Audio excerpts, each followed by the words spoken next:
Jack Rice here on the floor of the Security Council of the United Nations with Pamela Falk, Foreign Affairs Analyst. Again, Pam, as we look at the United Nations, as we look at the Security Council in particular, just how much power do they have versus everything else that happens in this very large building?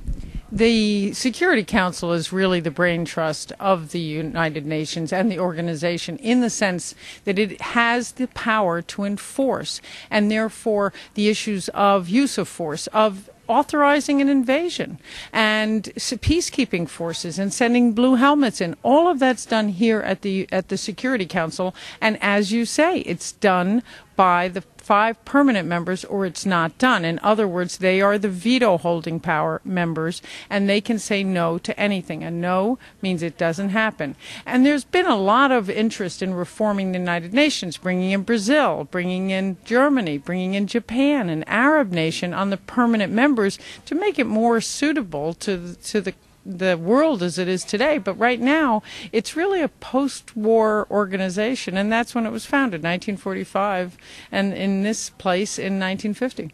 What are the chances of reform here? Imagine if you're not one of the permanent 5, you realize you have to get through that juggernaut, so to speak, to get anything done whatsoever. Right. But of course, I'm assuming it's the equivalent of having the system changed in Congress. You would have to have the very people who were voted in to make the changes that put them there in the first place.